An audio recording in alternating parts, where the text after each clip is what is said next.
오늘은 작품을 보며 작가의 의도를 생각하다. 작품을 보며 작가의 의도를 생각하다라는 제목으로 하나님의 말씀을 증언하겠습니다. 신앙은 평생에 걸쳐서 자라는 것입니다. 어떤 학문을 연구하는 데 있어서 그 학문에는 교육 과정이라고 하는 것이 있기 마련입니다. 대학을 들어가도 대학에서 전공 과목, 필수 과목, 교양 과목 몇 학점을 이수해야 대학 졸업장을 따게 되죠. 더 세부적으로 연구하려면 대학원에 가서 공부하고 또 논문도 투고하고 게재함으로써 박사가 되기도 합니다. 이 모든 것들은 교육 과정을 따릅니다. 전문 자격증을 취득하는 데도 마찬가지예요. 전문 자격증도 그냥 발급하는 법은 없습니다. 자격증을 취득하기 위해 교육 과정을 이수해야 하고 강의를 듣고 실습도 하고 최종적으로 시험에 통과해야만 자격증을 취득할 수 있습니다. 그런데 신앙이라고 하는 영역은 졸업이라든지 박사라든지 자격증이 따로 없습니다. 신앙이라고 하는 영역은 독특하게도 어떤 일정 기간의 인텐시브 과정을 통해서 습득하거나 졸업하는 방식으로서의 교육 과정이 존재하지 않는단 말입니다. 물론 교회에서 여러 가지 성경 공부, 교리 공부 과정들이 이루어집니다. 성경 공부도 하고 교리 교육도 받으면 참으로 우리의 신앙에 유익합니다만, 그렇다고 하여 성경 공부 몇 번 들었다고 우리의 신앙이 마스터 과정에 들어갔다 할 수 없습니다. 신앙이라고 하는 것은 우리에게 주어진 매일의 삶 속에서 하나님의 말씀을 듣고 깊은 묵상과 기도와 순종의 삶을 통하여 우리에게 주어진 평생의 기간 동안에 그리스도의 장성한 분량에까지 자라나는 것입니다. 어떤 특정 과정을 이수하는 것이 아니고 전 생애에 걸쳐 발생되고 강화되고 성화되는 것입니다. 예배와 설교를 통해서, 매일의 묵상을 통해서, 매 순간 기도함을 통해, 또 때로는 만나는 고난과 역경을 통해, 다양한 경험과 관찰을 통해, 또 여러 사람들과의 관계를 통해 우리는 그리스도에 합당한 사람으로 다듬어져 가고 계속해서 자라나는 것입니다. 신앙의 졸업은 없습니까? 신앙의 졸업은 주께서 부르시는 그날이 신앙의 졸업이에요. 그때까지 우리는 매일매일 자라나야 돼요. 어떤 분들, 이런 분들이 계세요. 내가 옛날에 청년 때 말이야. 내가 옛날에 진짜 한때는 진짜 뜨거웠는데, 내가 한때는 그때는 진짜 내가 순종의 삶을 살았는데, 묵상 진짜 잘했는데. 그 신앙 과정하고는 다른 겁니다. 신앙은 매 순간 전 생애를 걸쳐서 자라나도록 되어 있습니다. 그것이 바로 성화예요.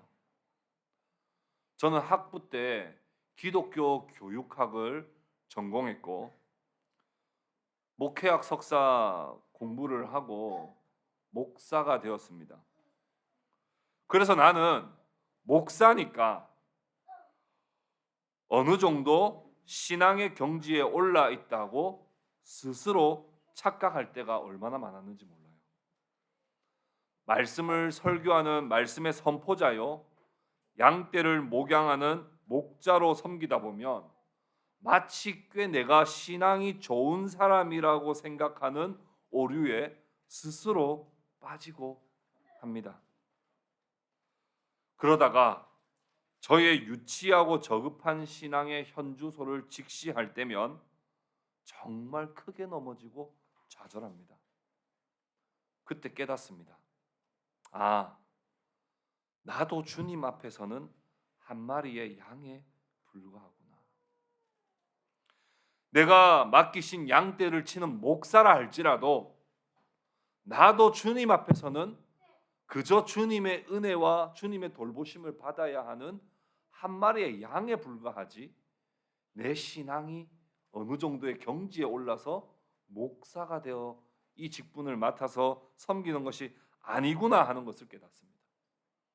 나도 한 마리의 양으로서 주님 앞에서 주님의 인도를 받아 쉴만한 물가로 가지 않으면 나도 메말라 죽어버리는 위험한 절벽에서 떨어질랑 말랑 늘 위기 가운데 살아가는 우매한 한 마리의 양에 불과하다는 사실을 절실히 깨닫습니다.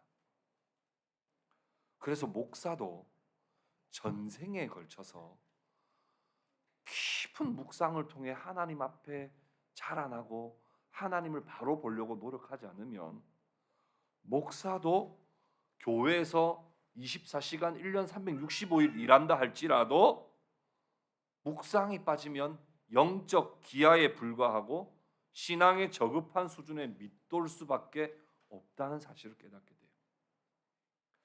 신앙이라고 하는 것은 어떤 교육 과정이나 인텐시브 과정을 통해서 확 얻어버리는 게 아니에요.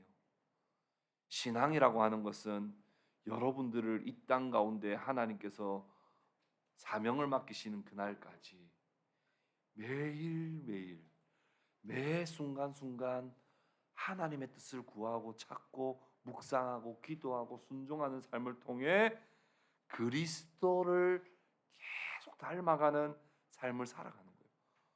성화가 그리스도처럼 되는 거라면 우리가 어떻게 몇 년 해가지고 되겠어요? 어떻게 한 번 열심히 한다고 해가지고 그게 되겠어요? 그렇지 않습니다. 평생에 걸쳐서 주님의 생각이 무엇인지, 주님의 계획이 무엇인지, 주님의 사랑이 얼마나 크고 놀라운지를 알아가고 찾아가고 느껴가고 깨달아가는 그런 전생의 과정을 통해 신앙은 자라난다. 그래서 신앙에는 다른 방도가 없다. 날마다 묵상하는 것밖에 없다는 거예요. 오늘 좀 집중해서 살펴보고 싶은 것은 작품을 보며 작가의 의도를 생각하다라고 하는 부분이에요. 이 세상의 모든 작품에는요, 작가의 생각이 담겨 있습니다. 그림이나 글이나 또한 어떤 작품에는 작가가 왜 이렇게 썼는지, 왜 이렇게 만들었는지에 대한 분명한 의도가 있다는 거예요. 그거 생각 안 하는 사람들은 분위기 내려고 데이트하러 미술관에 딱 갔는데 작가의 의도를 생각하지 않는 사람들은 어떻게 해요? 10분 만에 나오죠. 잘 그렸네 하면서 색감 좋네 하면서 이제 나와버리는 거예요. 그런데 조금 수준 있는 사람들은 어떻게 해요? 미술관에 가면 와, 이거 왜 이렇게 그렸을까? 와, 뭘 의도하는 거지? 계속 생각. 그런 사람 2시간 3시간 돼도 안 나와요. 계속 생각. 주아가 집에서 매일 그림을 그립니다. 매일 그림을 그리면서 그림 그리고 나면 엄마 아빠한테 들고 와요. 엄마 아빠 이거 보세요 하면서 들고 와요. 그때마다 엄마 아빠는 시험 치는 시간입니다. 도대체 이 작가의 의도가 뭘까? 근데 바쁘다고 귀찮다고 잘 그렸네 이렇게 하는 순간 부모 자식 간의 사이는 멀어집니다. 얼마나 서운해하는지요. 내가 이거 이렇게 그린 것도 엄마 아빠는 몰라? 그러면서 얼마나 서운해하는지.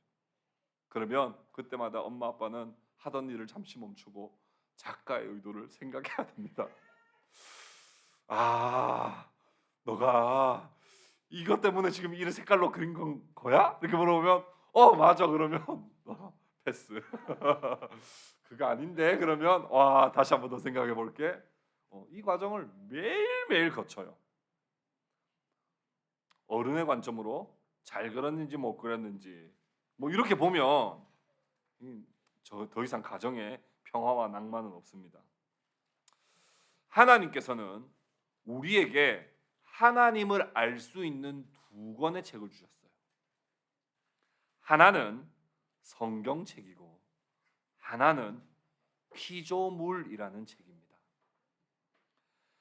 물론 하나님의 구원의 역사에 대해서 알 수 있는 것은 성경책을 통해서만 알 수 있습니다. 그러나 하나님이 만드신 창조 세계를 보면 하나님의 계획과 하나님의 생각을 탁월하게 배울 수 있습니다. 우리는 오늘날 언제든지 성경을 펴서 하나님의 말씀을 읽고 들을 수 있는 세상을 살고 있습니다. 그러나 동시에 우리는 언제든지 피조물이라고 하는 책을 통하여 하나님의 솜씨에 감탄하며 하나님의 계획을 깨달을 수도 있습니다. 물론 오늘날 도시에 살고 있는 우리의 삶은 하나님의 피조 세계를 보기에는 참 꽉 막혀 있는 답답한 세상을 우리는 살고 있습니다만, 그럼에도 우리가 마음만 먹으면 얼마든지 눈을 들어 집중하면 하나님의 작품을 볼 수 있고 그 작품 안에 담겨진 하나님의 의도를 생각해 보면 하나님이 어떤 분이신지를 경험하고 깨달을 수 있는 거예요. 시편 8편 3절 4절 오늘 본문 말씀 우리 한 번만 더 같이 읽어볼까요? 우리 시편 8편 3절 4절 우리 같이 읽겠습니다. 시작. 주의 손가락으로 만드신 주의 하늘과 주께서 베풀어 두신 달과 별들을 내가 보니 사람이 무엇이기에 주께서 그를 생각하시며 인자가 무엇이기에 주께서 그를 돌보시나이까. 아멘.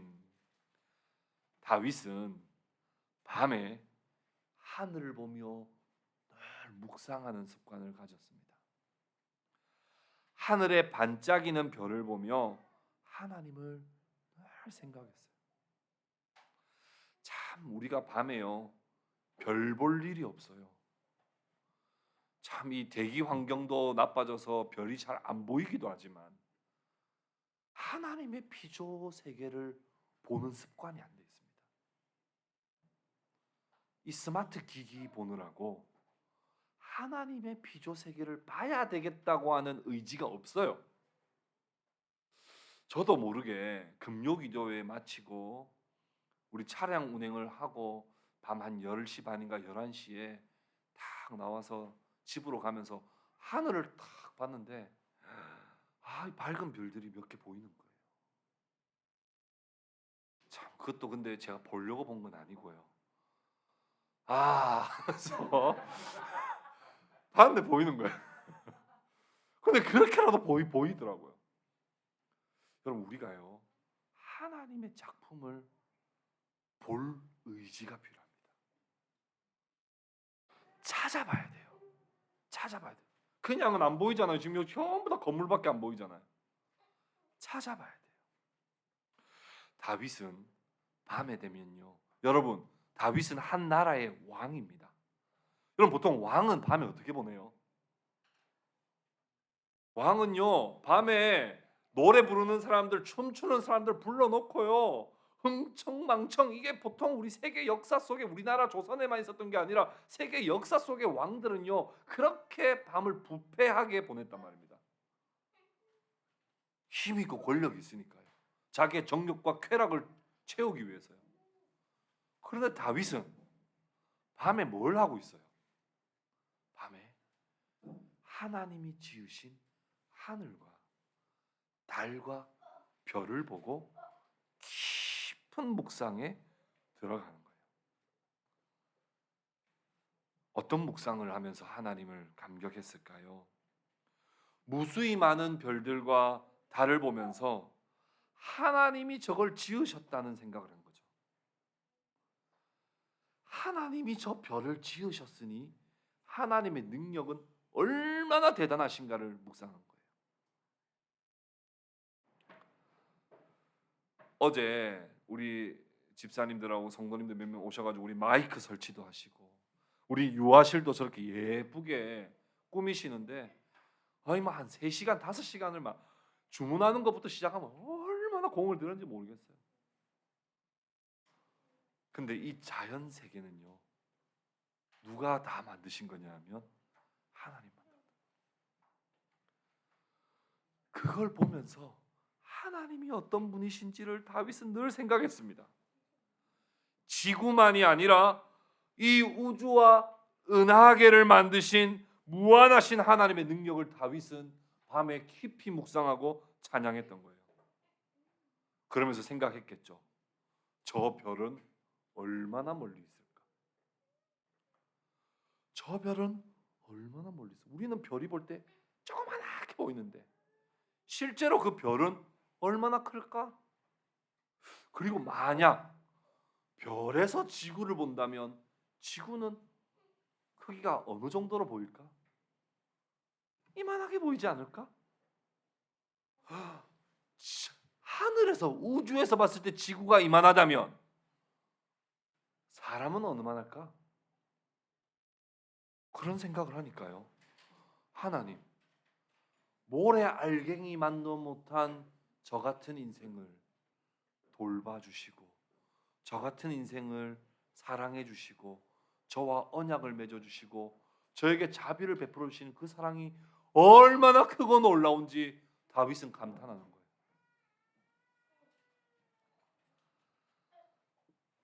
낮에는 활동할 수 있도록 하나님이 태양을 주시죠. 그런데 밤에는 하나님이 인간들을 쉬라고 햇빛을 가려주시고 대신에 태양빛에 반사된 달빛과 은은한 별빛을 주심으로써 하나님을 묵상하고 편히 쉬도록 베풀어 주신 하나님의 그 섬세하심과 자비를 생각할 때 다윗은 감탄하는 거예요. 여러분 그 별 보면 그런 생각 납니까? 여러분들도 별 보면 바로 이렇게 그렇게 됩니까? 잘 안 되죠. 그렇게 되려면 어떻게 해야 돼요? 다윗처럼 똑똑해야 돼요? 아니에요. 깊이 묵상해야 돼요.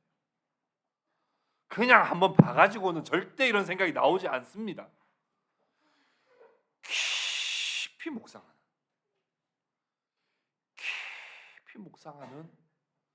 그런 습관이 들어요. 우리 믿음의 선배들은 다른 방도가 없었어요. 깊이 묵상했어요. 오늘날 같이 1분 1초의 시간의 효율성을 따지는 오늘 이 세상에 깊은 묵상이란 사실은 벌써 이미 실종된 지 오래입니다. 그러나 여러분, 오늘날 젊은 이 시기에, 오늘날 이렇게 우리가 해야 할 것이 많고 근심 걱정이 많은 이 시기에 그럴 때일수록 하나님의 말씀과 또 하나님이 지으신 비조 세계를 깊이 묵상할 수 있는 은혜가 저와 여러분 가운데 있기를 주님의 이름으로 축복합니다. 하나님께서 내가 무엇이라고 저 별에서 지구를 보면 지구는 이만한 콩 하나만도 못한 별이고 사람은 아예 보이지도 않는 그런 미약한 미미한 존재인데 하나님이 나 같은 사람과 대화를 해주신다. 하나님이 나 같은 사람의 기도를 들어주신다. 하나님이 나 같은 사람과 동행해 주신다. 다윗은 사람이 무엇이간데 나를 생각하시며 임자가 무엇이기에 나를 돌보아 주십니까? 그렇게 하나님 앞에 기도하고 감사하며 찬양을 했던 것입니다. 하나님의 비조 세계를 보면 성경을 보면 하나님을 묵상하면 우리는 겸손해집니다. 여러분 주변에 혹은 나 자신이 교만하다는 생각 해보신 적 있으세요? 교만한 사람 보신 적 있으세요? 그런 사람 틀림없습니다. 하나님 묵상하지 않는 사람입니다. 하나님을 묵상하는 사람은 절대 교만할 수 없어요. 하나님을 깊이 묵상하는 사람은 하나님을 깊이 하나님을 느끼고 하나님을 생각하는 사람은 항상 자기 자신은 초라하게 보이고 자기 자신은 하나님 앞에 아무것도 아닌 존재라고 하는 겸손의 삶을 살게 되는 거예요. 겸손하려고 애써서 겸손이 되는 게 아닙니다. 겸손은 하나님을 깊이 묵상하는 것 이외에는 방법이 없습니다. 이 세상을 하나님께서 친히 창조하신 까닭에 하나님의 작품을 보면 하나님의 숨겨진 의도가 보이게 되어 있어요. 하나님이 나뭇잎을 하나 만드시고 동물 하나를 만드시고 강을 만드시고 바다를 만드시고 파도를 일으키시고 태풍을 일으키시고 우박이 떨어지게 하시고 눈이 오게 하시고 하시는 그 하나님의 모든 자연에는 하나님의 작가의 의도가 있어요. 쓰레기 온다 이렇게 하지 마세요. 생각해 보시라고. 깊이 생각해 보시라고요. 하나님이 이 세상에 일어나는 일 중에 여러분 우연이란 있을까요? 없어요. 하나도 없어요. 머리카락 하나 떨어지는 것도 우연이 아니라 그랬어요. 그러니 그 하나하나를 자세히 들여다보고 깊이 생각하는 묵상이 오늘날 마지막 때를 살아가는 성도들에게 신앙을 자라게 하는 유일한 길임을 여러분 기억하시고 하나님을 깊이 묵상하시길 바라요. 로마서 1장 20절 말씀을 보십시오. 로마서 1장 20절 이렇게 말씀합니다. 창세로부터 그의 보이지 아니하는 것들 곧 그의 영원하신 능력과 신성이 그가 만드신 만물에 분명히 보여 알려졌나니 그러므로 그들이 핑계하지 못할지니라. 하나님이 만드신 세상을 자세히 보기만 해도 하나님이 없다는 소리는 절대 할 수 없다 이 말이에요. 물론 세상을 보고 십자가를 떠올릴 수는 없을지 몰라요. 그러나 십자가의 구원의 은혜 이외에 하나님의 지혜와 하나님의 능력과 하나님의 선하심과 하나님의 사랑을 피조 세계를 봄으로써 충분히 알 수 있다는 거예요. 의도가 있다니까요. 그 의도를 찾아내야 되는 거예요. 그렇게 여러분 너무 아무리 바빠도 하나님께서 만드신 이 세상을 보며 하나님을 묵상하는 훈련을 날마다 하시기를 바라요. 디스플레이 안에 갇혀 있지 마세요. 스마트 기기에 갇혀 있지 마세요. 제발 거기에 갇혀 있지 말고 제발 하나님이 만드신 작품을 감상하시고 생각하시고 하나님의 손길을 경험하시기를 바랍니다. 잠언 6장 6절 9절에서 11절 말씀 우리 같이 한번 읽어봅시다. 우리 앞에 화면 보면서 같이 읽읍시다. 시작. 게으른 자여 개미에게 가서 그가 하는 것을 보고 지혜를 얻으라. 게으른 자여 내가 어느 때까지 누워 있겠느냐? 내가 어느 때에 잠이 깨어 일어나겠느냐? 좀 더 자자, 좀 더 졸자, 손을 모으고 좀 더 누워 있자 하면 내 빈궁이 강도같이 오며 내 곰핍이 군사같이 이르리라. 게으른 자에게 하나님은 누구한테 가서 좀 보고 배우라는 거예요? 개미를 보고. 그럼 개미 보면요, 개미는 개미는 집에 들어오면 안 돼. 개미 퇴치 이런 것만 생각하지 말라고요. 개미가 얼마나 열심히 일하는지 한번 보세요. 걔들이 그 줄 맞춰가지고 일하는 거 보세요. 사람은 줄도 안 서는데 개미는 줄도 잘 서고요. 얼마나 힘들다 하고 뭐 파스 붙이고 누워 있고 이런 것도 없어요. 얼마나 열심히 일하는지. 하나님이 만드신 피조 세계를 보며 하나님의 의도를 생각해 볼 수 있는 그런 사람이 돼야 진짜 하나님의 그 숨결과 하나님의 섬세하신 은혜를 경험할 수 있는 거예요. 예레미야 8장 7절 말씀 우리 같이 한번 읽어봅시다. 예레미야 8장 7절 같이 읽읍시다. 시작. 공중의 학은 그 정한 시기를 알고 산 비둘기와 제비와 두루미는 그들이 올 때를 지키거늘 내 백성은 여호와의 규례를 알지 못하도다. 하늘에 날아가는 학을 봐라. 산 비둘기나 제비나 두루미를 봐라. 걔들은 해야 할 때 멈춰야 할 때를 안다. 걔들 야근합니까? 야근 안 합니다. 걔들은 때를 지켜요. 하나님이 만드신 대로. 사람은 그렇지 못해요. 물론 여러분들 대부분 CEO가 아니라서 자발적으로 야근하지 않고 대부분 다 어쩔 수 없이 하는 사람들 많은 거 압니다만, 그럼에도 인간은 때를 지킬 줄 몰라요. 해야 할 때와 멈춰야 할 때, 걸어가야 할 때와 앉아 있어야 될 때를 모릅니다. 근데 짐승들은요, 때를 정확하게 알아요. 얼마 전에 보니까 철새들이 오랜만에 이렇게 V자로 날아가는 거 제가 오랜만에 봤어요. 하늘 보니까. 아니 걔들이 이제 추우니까 이제 따뜻한 데로 날아가는 거예요. 때를 하는 거예요. 때를. 사람은 때를 무시합니다.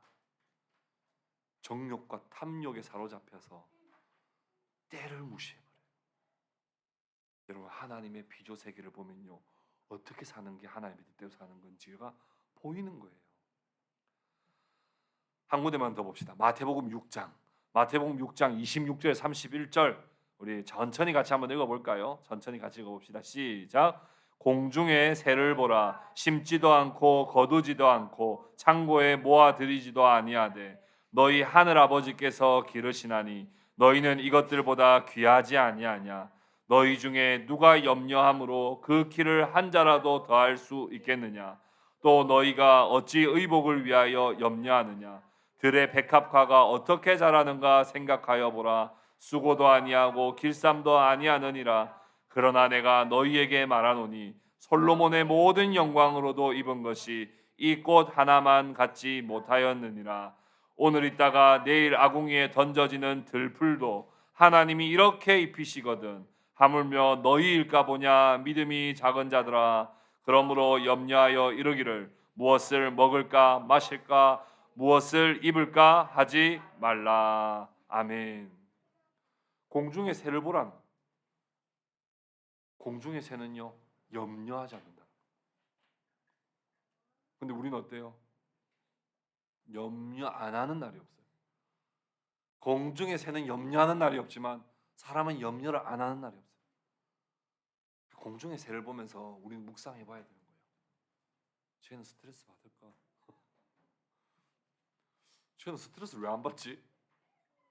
쟤는 그냥 알아서 하나님이 다 먹이시는 거 그냥 믿는지는 모르겠지만 하나님이 그냥 다 알아서 뭐 쟤한테 다 먹이시니까 쟤는 스트레스 안 받지.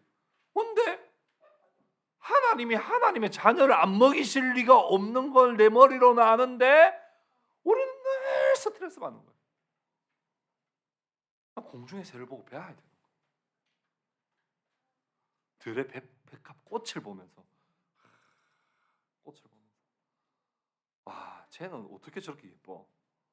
제가 뭐 이렇게 뭐 백화점 가가지고 뭐 이렇게 뭐 비싼 거 사가지고 장식한 것도 아닌데 쟤는 왜 저렇게 예쁠까? 야, 근데 왜 나는 맨날 뭐 입을지 뭐 먹을지 염려한다고 키가 1cm가 자라는 것도 아닌데 왜 나는 맨날 염려하지? 묵상해야 되는 거예요. 그리고 하나님의 인간을 지으신 하나님의 섭리를 진짜 깊이 묵상하는 거예요.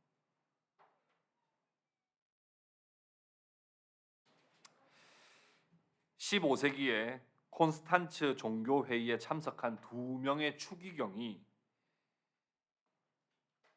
기분 전환을 위해서 멀리 말을 타고 가기로 했습니다. 말을 타고 가는데 어떤 시골을 지나가는데 시골에 있던 한 사람이 엉엉 울고 있는 거예요. 그래서 그 두 추기경이 가서 도대체 왜 울고 계세요? 하고 물었습니다.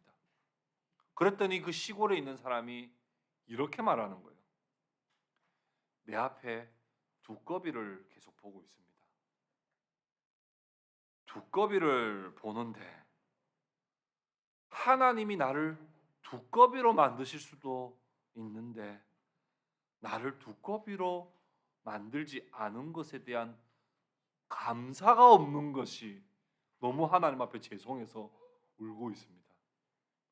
그때 두 추기경은 우리보다 시골 사람이 더 신앙이 좋구나 하는 걸 깨달았대요. 그래요.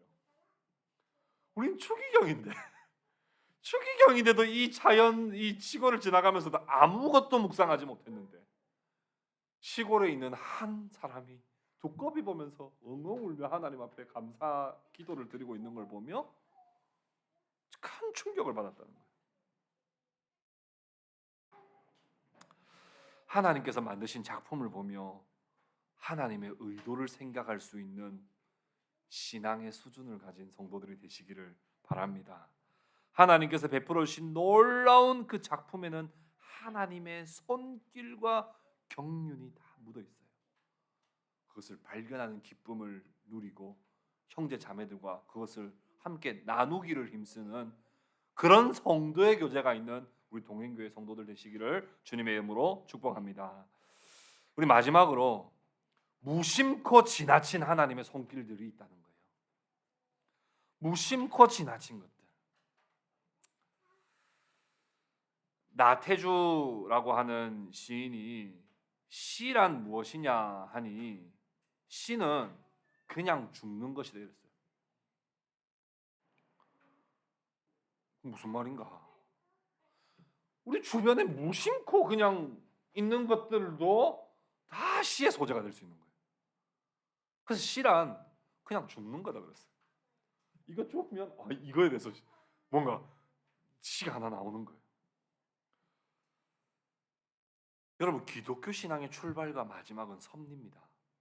섭리 신앙을 무시하고 섭리 신앙을 안 믿는 사람은 절대로 신앙이 성장할 수 없어요. 그러면 섭리 신앙을 믿는다는 건 뭐냐? 우리 주변에 당연하게 있다고 생각했던 것들을 무심코 지나치지 않는 거예요. 왜냐하면 이것 또한 다 하나님의 섭리 안에 있거든요. 마이크를 제가 이렇게 들었어요. 이거 하나님 드신 거예요? 제가 든 거예요? 어렵습니까? 자, 내렸어요. 누가 내린 거예요? 제가 내렸습니다. 하나님 저에게 자유의지를 주셨어요. 그렇죠? 그래서 이렇게 흔들었어요. 이렇게. 근데 이거 하나님 아실까요? 모르실까요? 아신다니까요. 그러니까 우리의 자유의지를 무시하지 않으시면서도 존중하시면서도 하나님은 결코 이 세상에 우연이란 것 자체가 없습니다. 하나님의 계획과 섭리 안에 모든 것이 다 존재하게 돼 있어요. 그렇다면 우리가 그동안 살아오면서 무심코 지나쳤던 것들은 다 뭐예요? 다 뭐예요? 하나님의 섭리로 된 거예요. 그걸 우리는 다 무심코 지나쳐버려요. 근데 나태주 시인은 그걸 그래도 시로 썼죠. 최소한 뿅. 이거 그냥 이거 보고 그냥 갈 수 있지만 여러분 이거 누가 예쁘게 잘 장식했네 하고 갈 수 있지만 그냥 무심코 안 지나쳐 보는 거예요. 잠시 머물러 집중해 보는 거예요. 모든 것이. 왜냐하면 이 모든 것에 하나님의 손길이 다 있다는 것을 믿는 게 섭리신앙이거든요. 요셉이요, 형들한테 미움을 받고 인신매매 당해서 애굽으로 노예로 팔려가 버립니다. 그런데 요셉이 그곳에서 얼마나 종살이, 노예살이, 감옥살이 하면서 요셉이 깨달은 것이 있는데 그것이 뭐냐니까 사람의 자유의지를 무시하지 않으시면서도 형들의 악한 행동을 존중하시면서도 하나님이 하나님의 계획대로 이 세상을 이끌어 가시는 섭리 하나님이라고 하는 걸 깨달아요. 그래서 형들을 원망하지 않기로 합니다. 형들을 미워하지 않기로 합니다. 왜냐하면 그 악행을 이용하셨지만 악행을 허용하셨지만 그조차도 하나님의 섭리 안에 있다고 믿어지니까 형들을 미워할 이유가 없어진 것이죠. 그래서 창세기 45장 5절에서 뭐라고 고백해요? 이렇게 고백했죠. 당신들이 나를 이곳에 팔았다고 해서 근심하지 마소서, 한탄하지 마소서. 하나님이 생명을 구원하시려고 나를 당신보다 먼저 보낸 것뿐입니다. 당신들이 나를 괴롭혔다고 나는 생각하지 않습니다. 괴롭힌 건 맞지만 그것도 섭리니까. 그러니까 나는 형들 미워하지 않습니다. 여러분, 우리에게 일어나는 안 좋은 일도 있고요, 최악의 상황도 있을 거예요. 그것뿐만 아니라 그냥 한 번도 그냥 이거 가까이 주변에 있는 것에 생각, 넥타이가 나 갑자기 생각해보니까 넥타이가 이 넥타이 생각해 보는 거예요. 가만히 생각해 보세요. 그럼 이 넥타이가 어떻게 만들어졌을까? 이 넥타이를 살 때 내가 어떤 돈으로 샀을까? 그때 샀을 때 내 마음은 어땠을까? 하나하나씩 다 생각을 해보세요. 무심코 지나갔던 걸 생각해 보면 하나님이 그렇게 하게 하신 하나님의 의도가 생각이 나고 섬세하신 하나님의 계획이 생각이 나요. 여러분, 앞으로는 무심코 지나치는 것들이 없어지기를 바랍니다. 작은 것 하나도 섬세하게 섭리하시는 하나님의 섭리를 보고 하나님을 찬양할 수 있기를 바라요. 여러분, 아침에 눈 뜨는 거 당연하게 생각하고 눈 뜨죠. 아침에 눈 뜨는 걸 기적이다 이러면서 눈 뜨는 사람 있어요? 근데 여러분, 아침에 눈 뜨는 거 기적이에요, 기적 아니에요? 기적이에요. 어제 죽은 사람에게는요, 아침에 눈을 뜬다는 건 기적이에요. 여러분, 눈 뜨면서 감사하지 않는 삶을 사는 게 어떻게 신앙인이에요? 눈 뜨면서 기적을 오늘 베풀어 주신 하나님께 감사하고, 잠 잤다가 눈 뜰 때 아마 내가 천국에서도 부활을 이렇게 하겠지 생각하며 부활의 하나님을 찬양하면서 하루를 시작해 보세요. 그 삶은요, 신앙의 삶이 돼요. 근데 아침에 눈 뜬 걸 여러분 대부분 다 어떻게 생각해요? 원망하죠. 아씨, 늦었다 또. 우리 주아 아빠 깨우지 말라고 막 계속 눈 뜨는 걸 그렇게 싫어해요. 눈 뜨는 걸 그렇게 눈 뜨는 거 얼마나 감사한 일이고 눈 뜨는 건 얼마나 하나님의 특별한 은혜인데 눈 뜨는 걸 감격할 줄 모르는 우리의 삶이었습니다. 여러분, 그냥 지나가다가 보세요. 얼마나 생각할 게 많은지요. 얼마 전에 정육점에 가가지고 소고기 250g 사가지고 집에서 구워 먹으려고 소고기 250g을 살까 300g을 살까 하고 막 하는데 어떤 사람은 그런 걸 생각한대요. 야, 저 저울에 250, 300, 350 고기가 재지는 것처럼 나도 언젠간 하나님의 심판대 앞에 가면 내가 어떻게 얼마나 하나님 앞에 순종했는가 나의 믿음의 저울로 재지겠지. 그러면서 회개하면서 하나님, 저는 공갈빵입니다. 덩치는 큰데 무게를 재보니까 5g밖에 안 나갑니다. 하나님, 속을 꽉꽉 채우는 성도 되게 해주십시오. 일상에 하나님이 우리에게 주시고자 말씀하시고자 하는 메시지들이 너무 많아요. 그거 진짜 듣고 싶은 사람은 나중에 우리 명한 형제한테 꼭 한번. 명한 형제하고 얼마 전에 통화했는데 이번 한 주 동안에 거의 보니까 만약에 목사님이 되면 1년치 설교치를 거의 지금 이번 한 주 동안 다 느낀 것 같더라고. 내가 전화 통화 한번 하는데 궁금하면 나중에 물어보세요. 그 자기의 삶 속에서 사소하게 느꼈던 감사와 하나님의 손길들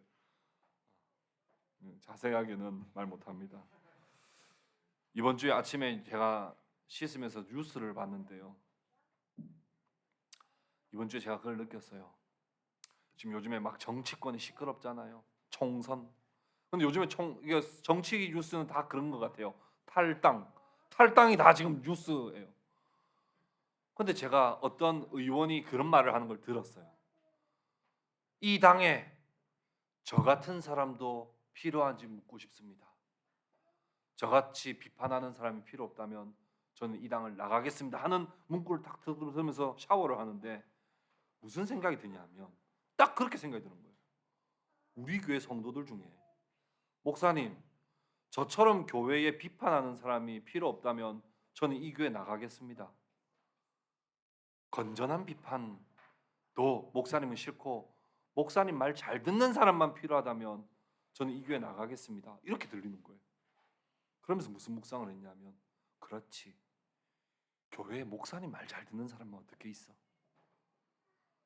이렇게 한번 해보는 건 어떻습니까? 하고 좀 비판도 좀 할 줄 알고 지난 3년간 이렇게 했는데 요거는 조금 피드백이 좀 그렇습니다. 요번에 요거 좀 한번 바꿉시다. 좀 좋은 의견도 내는 사람도 교회에 있어야 교회가 건강한 거지. 다 그냥 목사님 말하면 전부 다 아멘 하는 사람들만 있으면 그게 진짜 건강한 교회일까? 이런 생각을 하면서 그래, 맞아. 하나님, 우리 교회에 너무 문제만 좀 많이 안 얽힌다면 건전한 비판은 좀 하는 사람들도 성도들도 많이 있는 건 우리 교회의 건강성에 참 좋겠습니다. 그런 묵상을 하는 거예요. 그냥 뉴스 하나 보면서요. 그거 지나칠 수 있잖아. 아유, 쟤들 뭐 맨날 탈당하고 뭐 어쩌고 저쩌고 막 이렇게 생각하고 정치권이 뭐 저렇게 민생을 안 돌아보고 시끄러워 이렇게 하고 넘어갈 수 있지만 그 문구 하나를 보고도 저는 교회를 생각할 수 있는 은혜를 하나님이 주셨어요. 우리의 일상에 정말 작고 사소한 일들, 오가는 말들, 무심코 지나가는 당연한 우리의 일상도 하나님의 세심한 손길이 담겨 있고 우리에게 계속 말씀하고 계신다는 것을 기억하시고 우리의 주변에 일어나는 모든 일들은 결코 우연이 아니라 하나님의 완벽한 계획 안에 이루어지고 있음을 기억하고 우리 주변에 있는 것들을 보물찾기를 많이 하십시오. 보물찾기. 그럼 보물 찾을 때 어떤 마음으로 찾으세요? 보물찾기 어릴 때 해보셨잖아요. 어떤 마음으로 찾으세요? 아, 여기도 찾아보고, 아, 여기도 찾아보고, 설마 여기 있는 건 아니겠지, 저기 있는 건 아니겠지, 이렇게 하면 보물 찾잖아요. 여러분 일상을 이렇게 찾아보세요. 하나님의 숨겨진 아름다운 보물들이 여러분의 삶 속에 가득합니다. 우리가 함께 그것을 찾고 함께 나눈다면 우리 올 한 해 정말 하나님으로 풍성한 한 해를 보낼 수 있으리라 믿습니다. 깊은 묵상으로 빠져드는 저와 여러분들 다 될 수 있기를 주님의 이름으로 축복합니다.